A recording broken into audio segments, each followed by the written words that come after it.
Today, our topic of discussion will be Significance of Erstwhile Article 370 of the Constitution of India.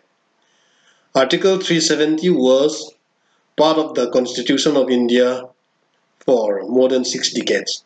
But since last year, it now becomes history. That's why, till last year, Article 370 was part of the Constitution of India, but now if we have to describe this article, another wording is required now, Erstwhile Article 370. So we'll be discussing that today. First, we shall start with the background. What was the political status of Jammu and Kashmir? Jammu and Kashmir, as we know now, was not part of the Constituent Assembly of India, and it was an independent princely state at the time. Despite being not part of the Constituent Assembly of India, Article 370 of the Constitution of India incorporated temporary provision with respect to the state of Jammu and Kashmir, and this very article provided special status to the then state of Jammu and Kashmir till abolition of this article number. And what was the significance of this Article 370? Article 370 enabled the uniqueness of the then Jammu and Kashmir from other states of India. And this special provision of Jammu and Kashmir, as per the provision of the Erstwhile Article 370, also created a lot of hue and cry throughout India and even in international arena. In fact, it was the most sensitive political issue in Indian political system, and that very article differentiated the governance of the then state of Jammu and Kashmir from other states of India. The Bharatiya Janata Party BJP, since its initial stage, advocated abolition of special status of Jammu and Kashmir under Article 370 by making it equal status with other states. And BJP, since its Jana Sangh days or even before that, was always in favor of abolition of this very article. And this Article 370 had certain historical background and political significance which mishandling can have adverse impact upon the country and even in India's image in international affairs. Likewise, special provision also have been provided to some specific northeastern state in Article 371 of the Constitution of India, but those two were a bit different. Then what was the state of Jammu and Kashmir? Jammu and Kashmir before bifurcation included the Indian administered state of Jammu and Kashmir, which consists of Jammu, the Kashmir Valley, and Ladakh. Ladakh, which is now separate union territory. Then other than this, Indian administered the then Kashmir, it also included Pakistan administered territories, which the Pakistani government described it as Free Kashmir or Azad Kashmir, but India called it Pakistan Occupied Kashmir, Pak Occupied Kashmir or POK. Then the Chinese administered regions of Aksai Chin and Trans-Karakoram Tract. So what was the historical background of this Jammu and Kashmir? In the first half of the first millennium, the Kashmir region became an important center of Hinduism and later on Buddhism. In the 9th century AD, Shaivism took its ground in Jammu and Kashmir, and after that, Islamization started in Kashmir during 13th to 15th century AD, which led to eventual decline of Shaivism from Kashmir territory. And in 1339 AD, Shah Mir became the first Muslim ruler of Kashmir, And for the next 5 centuries, Kashmir was ruled by the Muslim rulers. And from 1586 until 1751, Mughal Empire ruled over Kashmir. And after that, Afghan Durrani Empire ruled the province from 1747 until 1819. And in 1819, the great Sikh ruler Maharaja Ranjit Singh annexed Kashmir and kept it under the rule of Sikh kingdom. So after that, in 1846, after the Sikhs' defeat in the First Anglo-Sikh War, and with the purchase of the region from British under the Treaty of Amritsar, Raja of Jammu, Gulab Singh, became the new ruler of Kashmir. And Gulab Singh was succeeded by his son Ranjit Singh. And this Dogra dynasty continued to rule Jammu and Kashmir till its accession to India in 1947. Ranbir Singh's grandson, Hari Singh, who had ascended the throne of Kashmir in 1925, was the last and the reigning monarch when India got independent in 1947. So, as we know, due to the long-standing demand of the Muslim League, India was partitioned into two newly independent countries, the Dominion of India and Pakistan, with effect from 14 August 1947. And after undivided India was partitioned into two sovereign countries, there were many princely states in India at that time. There were over 600 princely states in India. And those princely states were given three options.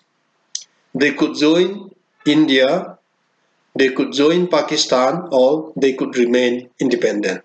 So those were the three options given to the princely states, and those three options given to the princely states were also the option given to the ruler of Kashmir.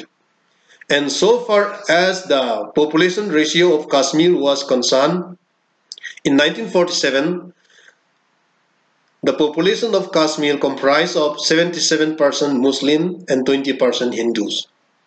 But the Maharaja was Hindu. And in order to maintain balance between the Hindus and the Muslim, the Maharaja wanted to maintain equidistance between India and Pakistan. He neither wanted to near India nor Pakistan. He wanted Jammu and Kashmir to be independent in order to appease both the communities, the Hindus and the Muslim. In such a way, Maharaja was so tactful in taking decision, and he avoided making a hurried decision also. In order to keep good terms with the two sovereign countries, the Maharaja Hari Singh, he signed a standstill agreement with Pakistan, which ensured continuity of trade, travel and communication and similar services between Pakistan and Jammu and Kashmir. However, huge riots took place in Jammu in October 1947, and after that, after the huge riots in Jammu, Pashtun tribe from Northwest Frontier Province were given training by Pakistani army, and they were recruited and they were given arms to invade Kashmir. And those Pashtun rebels, they were also backed by Pakistan regular army. And those Pashtun tribesmen were engaged in looting and killing along the way. And the main aim of the Pashtun tribesmen was to terrorize Maharaja Hari Singh and to force him to submission so that Jammu and Kashmir could become part of Pakistan.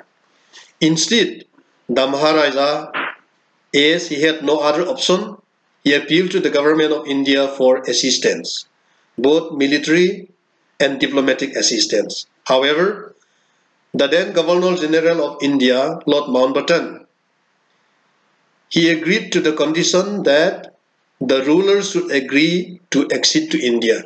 If the ruler agreed to be part of India, then India could lend a helping hand. If not, India could not interfere. That was the ultimatum given by Lord Mountbatten. In such a way, as Maharaja Hari Singh had no other option, he agreed to the term put forward by Lord Mountbatten, and after that, Indian army started entering Jammu and Kashmir. Once the Maharaja signed the instrument of accession on 26 October 1947, agreeing with the terms put forwarded by Lord Mountbatten, Indian soldiers entered Kashmir and drove the Pakistan-sponsored irregulars and Pakistan army, but a small section of the state still remained with Pakistan.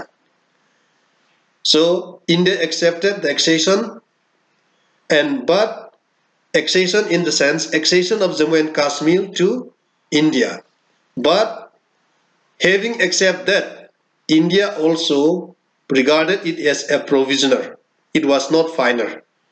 So in such a way, with the signing of instrument of accession by the Maharaja, Jammu and Kashmir became part of India. And as stencil agreement was already signed by Maharaja, Kashmir leader Sheikh Abdullah endorsed the accession as ad hoc. And he said that ultimate decision should be taken by people of the state. Let this accession be temporary, but permanent decision should be taken by the people of the state. That was the stand taken by Sheikh Abdullah. And as a result, Sheikh Abdullah was appointed as head of the emergency administration, and he was designated as Prime Minister of Jammu and Kashmir by the Maharaja. Sheikh Abdullah also had the same vision with the Maharaja, sovereign independence of Kashmir. However, Pakistani government could not accept the accession of Jammu and Kashmir to India. Pakistani government claimed that Maharaja acted under pressure from government because Maharaja had already signed standstill agreement with Pakistan, which was still in force.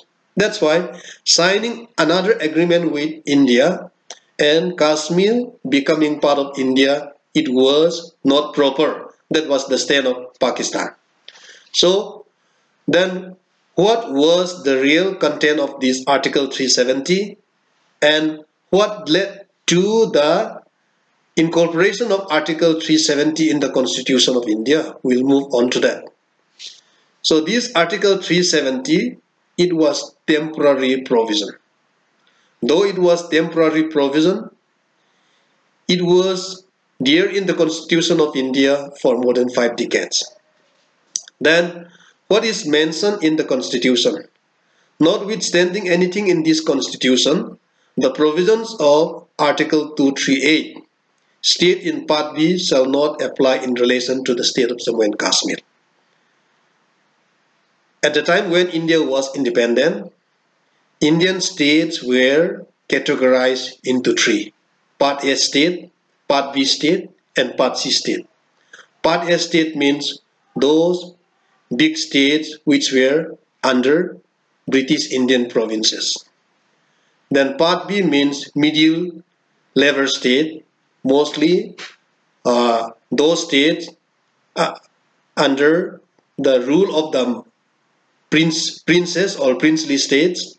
And Part C state means small states, whether they be those princely states or those states under British administration.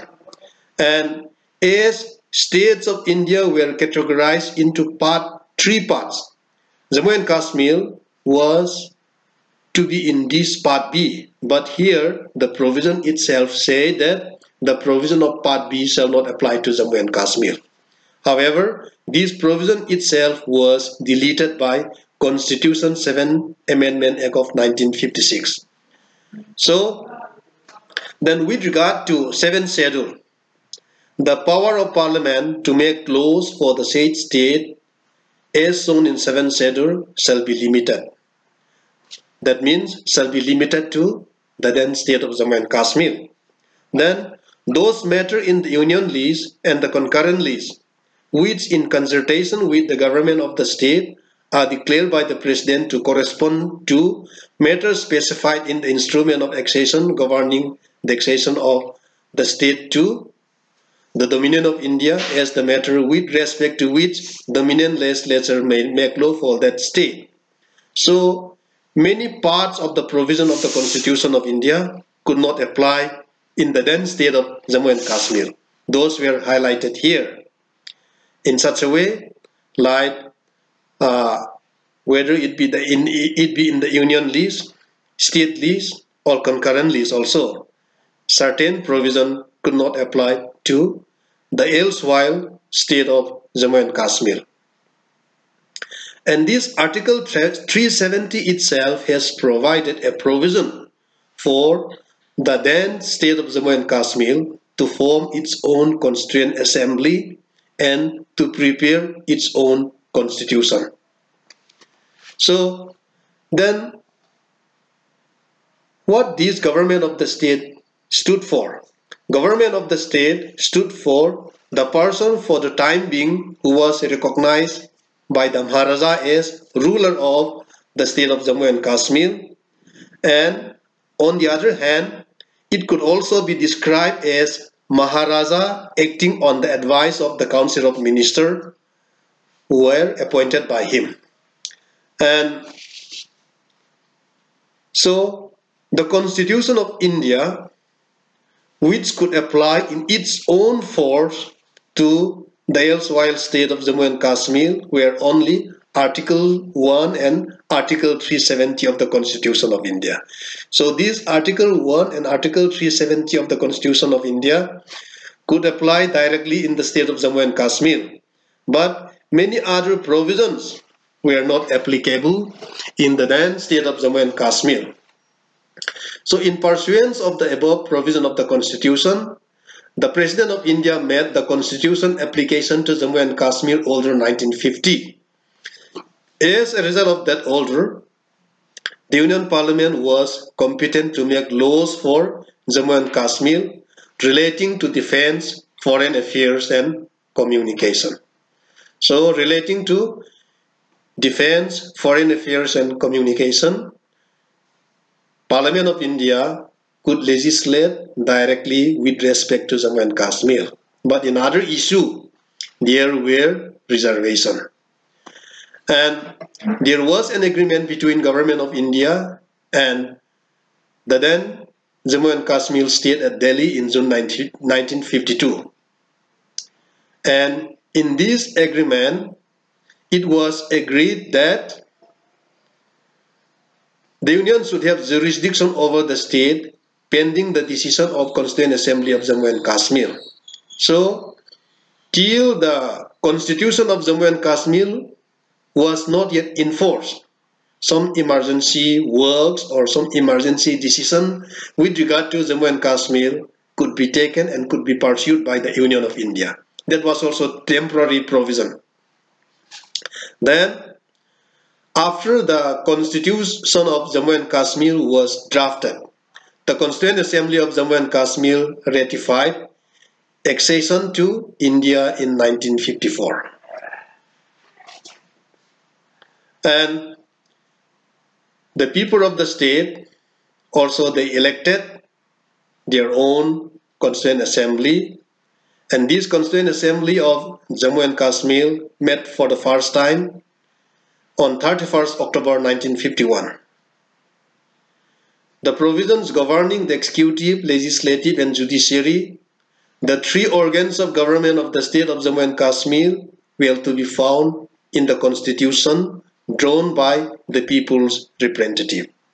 That's why many other provisions of the Constitution of India were not applicable during that time to Jammu and Kashmir, because Jammu and Kashmir had its own constitution which was drafted and adopted by the state constituent assembly. And the first official act of the Constituent Assembly of Jammu and Kashmir was to put an end to hereditary rule of monarch, hereditary rule of Maharaja. In fact, Maharaja Hari Singh, he invited Sheikh Muhammad Abdullah, president of all Jammu and Kashmir National Conference, to form an interim government. Later, a full-fledged cabinet was formed with Sheikh Abdullah as the first prime minister. Though Abdullah was appointed by the king, Abdullah's cabinet had only one aspiration, that was to put monarchy to an end and abdication of Maharaja Hari Singh from the throne. And as pressurized by the Abdullah cabinet, in June 1949, Maharaja Hari Singh, he agreed to abdicate his throne in favor of his son Yuvaraj Karan Singh. And Karan Singh, he was a minor at that time, but as his father had already abdicated the throne, he became head of state, and later he was elected as head of state called Sadr-e-Riyasat by the Constituent Assembly of the state. Then the princely rule of Jammu and Kashmir came to an end, and since then Jammu and Kashmir began to have an elected head of state, not hereditary head of state. The government of India also accepted this position by making a declaration of the President under Article 370, Clause 3 of the Constitution, 15 November 1952. So, since that time onward, government of the state of Jammu and Kashmir mean Sadr-e-Riyasat of Jammu and Kashmir, acting on the aid and advice of the Council of Ministers of the state.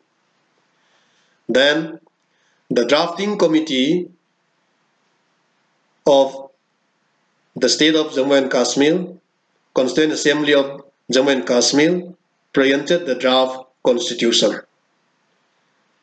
And this draft constitution was finally adopted on November 17, 1957, and which was adopted on November 17, 1957, came into effect from 26 January 1957.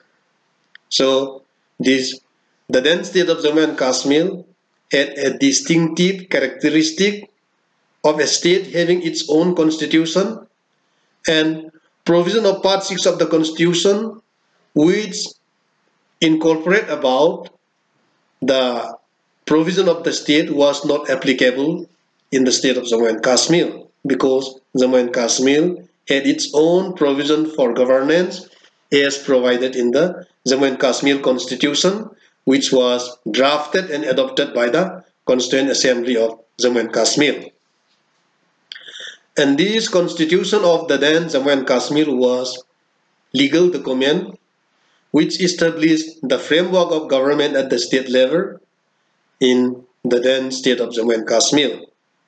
So as I've said, the constitution of Jammu and Kashmir was adopted on 17 November 1956 and came into effect with effect from 26 January 1957.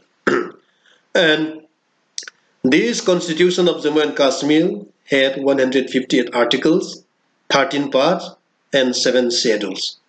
It was amended 29 times till 2002. And during the existence of this Article 370 of the Constitution of India and the Constitution of Jammu and Kashmir, no amendment of the Constitution of India could extend to the then state of Jammu and Kashmir if it was not extended by order of the President under Article 370, Clause 1 of the Constitution of India. Then, what were the provisions incorporated in the Jammu and Kashmir Constitution? So, the Constitution itself declared that Jammu and Kashmir to be an integral part of Union of India.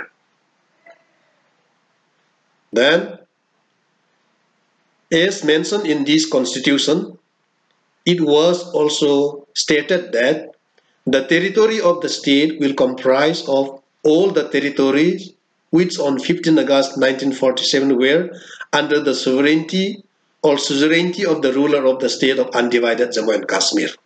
So, the Constitution of Jammu and Kashmir also claimed that territory of Kashmir should be undivided Jammu and Kashmir as ruled by Maharaja Hari Singh on 15 August 1947. That means it included the present Pak occupied Kashmir or maybe some territory which were under China. So undivided Jammu and Kashmir stood for all territories of Jammu and Kashmir, including Pakistan occupied Kashmir or Azad Kashmir. The executive and legislative power of the state will extend to all matters except those with respect to which Parliament has power to make laws for the state under the provision of the Constitution of India. That's why the executive and legislative power of the state of the then Jammu and Kashmir extend all over the state, and in this regard, Parliament of India also had no much interference constitutionally. And the legislature of the state of the then Jammu and Kashmir shall consist of governor and two houses, to be known respectively as Legislative Assembly and Legislative Council. Then this Legislative Assembly will consist of 100 members, and by 20th Amendment of 1988 of the Constitution of the state of Jammu and Kashmir, this membership strength was increased to 111 from 110. But one thing which should be kept in mind is that out of this total number of seats, 24 seats will reserve for Pakistan occupied Kashmir. So there was expectation that once this Pakistan occupied Kashmir or Azad Kashmir returned to India, from those territory, 24 seats in the state legislative assembly should be filled. That's why up till now, that's why in the Constitution of Jammu and Kashmir also some reservations were made for that territory to claim that it was very much part of Jammu and Kashmir. And this state constitution may be amended by introducing a bill in the Legislative Assembly and getting it passed in its house by a majority of not less than 2/3 of the total membership of that house. So, in both houses of the state legislature, any amendment to the state constitution may be passed by 2/3 majority of the house. So that was the standing rule. And the jurisdiction of Parliament in relation to Jammu and Kashmir shall be confined to those matters enumerated in the Union list and concurrent list. That's why Parliament could interfere in Jammu and Kashmir only with regard to List 1, Union list, and List 3, concurrent list. So with regard to List 2, Parliament of India had no role in the then state of Jammu and Kashmir. Then the power to legislate with respect to preventive detention in the then Jammu and Kashmir state under Article 22 Clause 7 shall belong to the state legislature. That means with regard to Article 22 Clause 7 of the Constitution of India, Parliament had no role in the then state of Jammu and Kashmir. And over and above that, Parliament also could not make law with regard to Jammu and Kashmir as provided in Article 3, alteration of the name or territories of the state. But this was already done last year, as we know. Then, international treaty or agreement affecting the disposal of any part of the territory of the state. Then, the President also could not declare emergency under Article 352 and 360 of the Constitution of India, because during that time, Jammu and Kashmir had its own provision of emergency. That's why the then Jammu and Kashmir state had more rights than other states of India. And with regard to this distribution of powers between the center and the state, as we know, in the distribution of power in 7th schedule, there are 3 lists.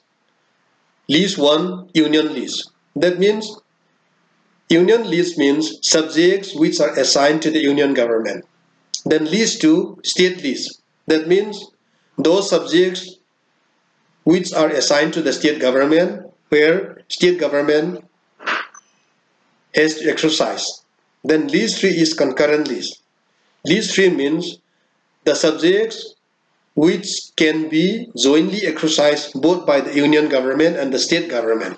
But in case of conflict between the union and the state, most of the time, in any case of such type of conflict, union government or union parliament will be in the upper hand than the state government or the state legislature. Then every minor detail cannot be mentioned in the constitution, as we know. Everything could not be put into black and white. Due to that, there may be some point which may be missing. That's why, in case if there are some subjects which could not be put into written form, which might have been missing, those missing parts are called residuary powers. And as provided in the Constitution of India, these residuary powers belong to the union government, to the government of India or union parliament. But in the case of the then state of Jammu and Kashmir, residuary powers belong to the then state of Jammu and Kashmir.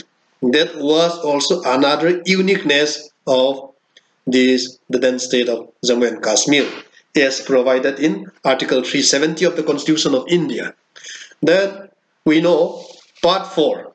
Part 4 of the Constitution of India, Directive Principles of States Policy, and Part 4A, Fundamental Duties. These two important provisions of the Constitution of India were not applicable in the then state of Jammu and Kashmir, because Jammu and Kashmir had its own constitution at that time. And not only that, the then state of Jammu and Kashmir also had its own flag and its own constitution, where no other states in India had this provision. Then Part 6 of the Constitution of India, from Article 152 to Article 237, which concern with the state. These articles from 152 to 237 of Part 6 of the Constitution of India were not applicable in the state of Jammu and Kashmir, in the then state of Jammu and Kashmir, because Jammu and Kashmir was no longer a state, as we need, was already bifurcated. Then head of state, elected head of state, Sadr-e-Riyasat, the designation was changed into governor, and prime minister, head of government, prime minister was also changed into chief minister by the Jammu and Kashmir Constitution 6th Amendment Act of 1956. Earlier, the governor was known as Sadr-e-Riyasat and head of government was known as prime minister. But since this amendment, Prime Minister of Jammu and Kashmir came to be known as Chief Minister of Jammu and Kashmir. Then Karan Singh, he became the Sadr-e-Riyasat after the abdication of throne by his father, as I've mentioned earlier, and he was the Sadr-e-Riyasat, and after that he became the governor. And one surprise thing and one unique thing about Karan Singh was that as governor, he was automatically the chancellor of Jammu and Kashmir University. But during that time, he did his BA from that university. So in his autobiography, he wrote that he was the one he was the chancellor who signed his own BS certificate because he was graduated from Kashmir University, and by dint of being governor of the state, he was also chancellor of that university. That's why he was the chancellor who signed his own BS certificate. And with regard to fundamental rights of the Constitution of India, Article 19 Clause 1F and Article 31 Clause 2 regarding right to property.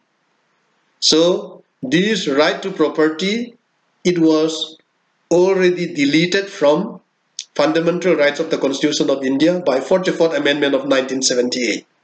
But right to property was retained in the Constitution of the then Jammu and Kashmir. So right to property was not abolished in the then Jammu and Kashmir Constitution. And any amendment of the Constitution of India shall not extend to the then Jammu and Kashmir unless specific order was issued by the President under Article 370 Clause 1 of the Constitution of India. Over and above that, fifth schedule pertaining to administration and control of scheduled areas, that means tribal in mainland areas under Article 2441, and scheduled tribes under 6th schedule under Article 244 Clause 2 were not applicable in the state of the then Jammu and Kashmir. Now we shall come to the main point, abolition of Article 370. So with regard to this Article 370, this Article 370 was a very controversial article, a very controversial issue from its inception till its abolition and in post-abolition also. People of Jammu and Kashmir, people of the erstwhile Jammu and Kashmir are still interested in its preservation because they still wanted to preserve Article 370. But there are critical comments from right-wing political parties. And the situation of Jammu and Kashmir since independence was very problematic, very confusing, and very controversial also, because many secessionist groups are still launching pro-Pakistani campaign and anti-Indian feelings. Secessionist groups, both overground and underground, are functioning actively in the then Jammu and Kashmir state, and they campaign for separation from India and separatist agenda. And this Article 370 was, as I've said, a very controversial and problematic article and constitutional provision. So, Bharatiya Janata Party BJP, since its establishment and even during its Jana Sangh days, was in favor of abolition of this Article 370. But after the BJP could manage to form government, it was not touched at all for many years. So for the first time, BJP formed 13 days government in 1996 with Atal Bihari Vajpayee as Prime Minister.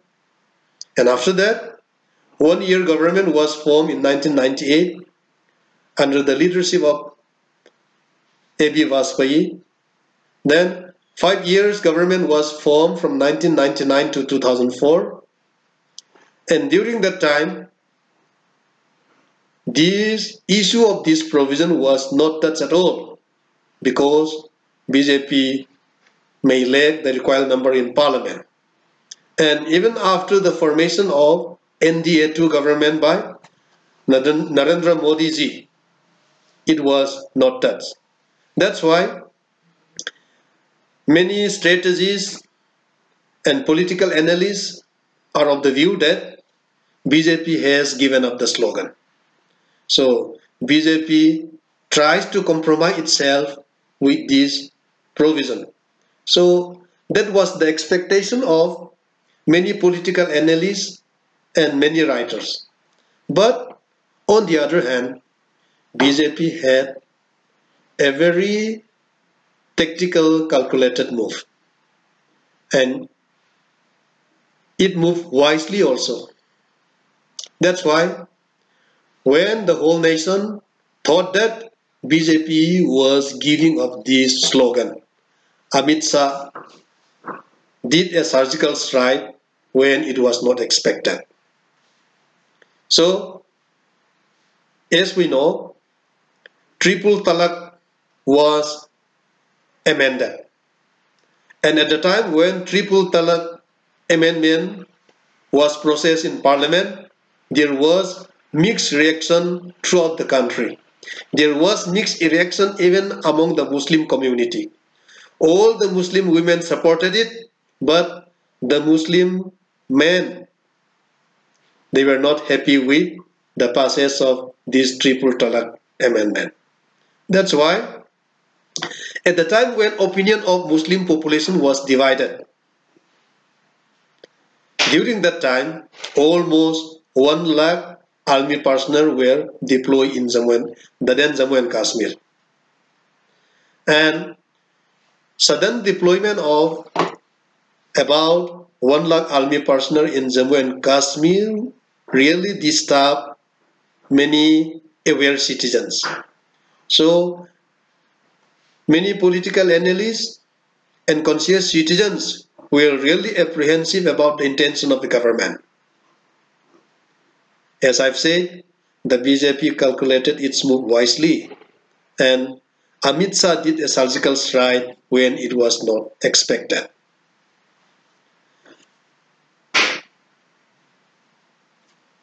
In such a way, then what followed?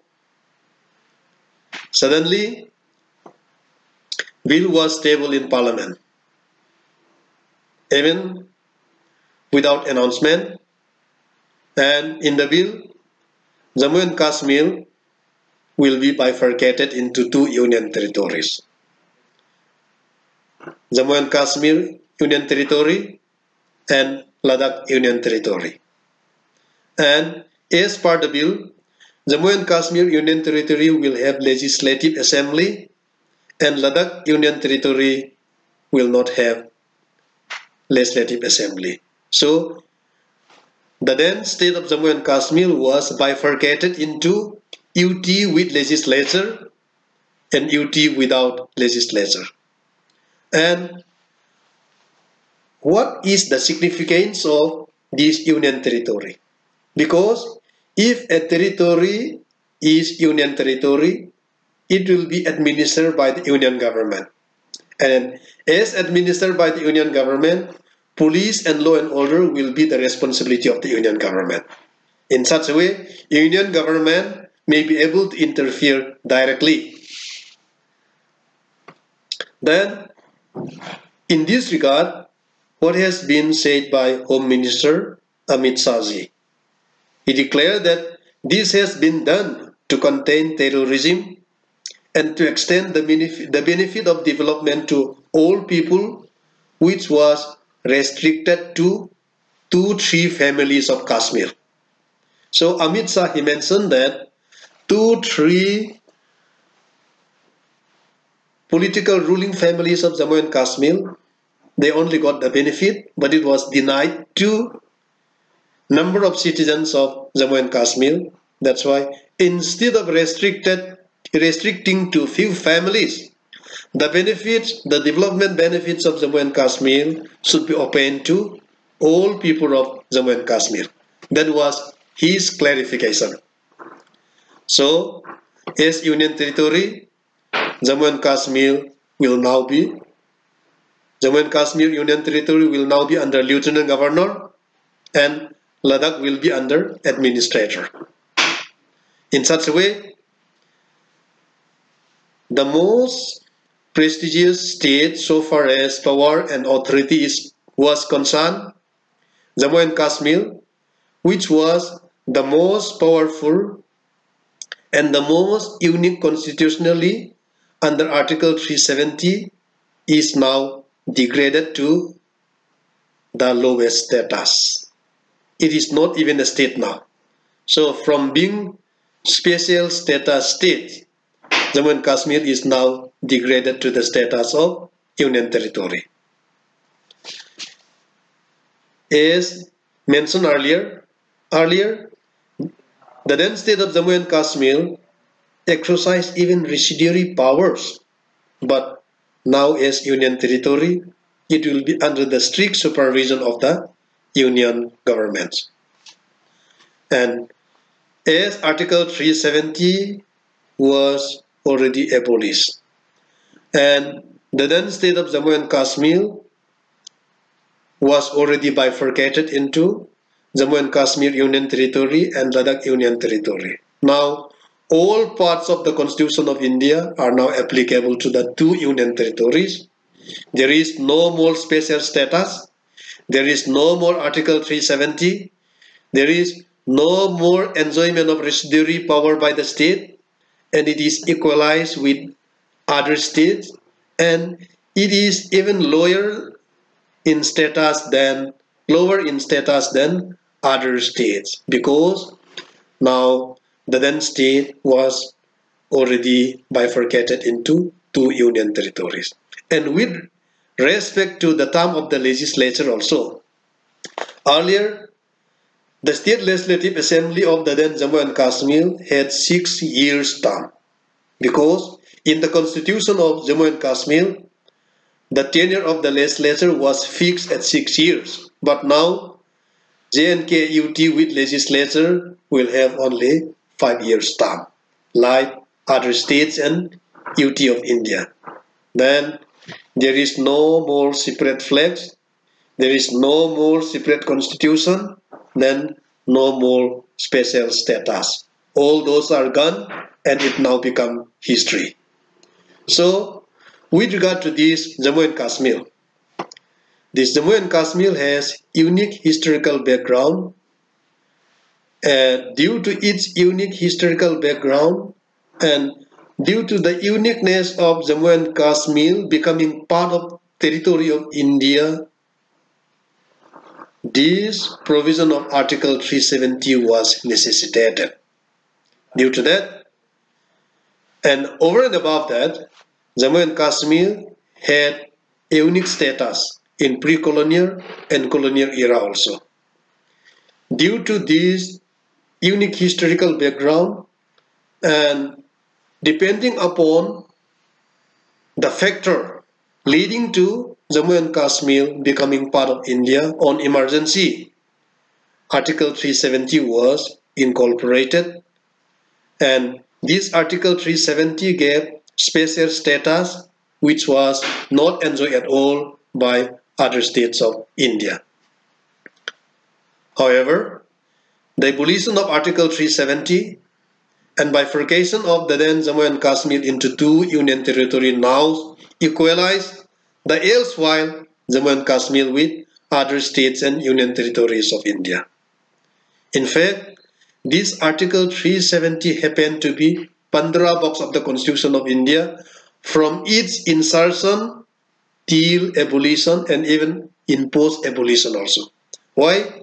Jammu and Kashmir, normalcy could not return in Jammu and Kashmir up till now. That is the effect of abolition of this Article 370. As I've said, from its inception till abolition and even in post-abolition also, the impact of Article 370 is still there. So Article 370 was already deleted from the Constitution of India.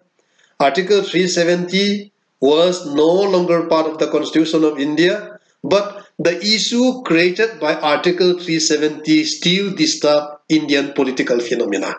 That's why normalcy still cannot return to Jammu and Kashmir. That is the impact of Article 370. As I've said, with regard to this Article 370,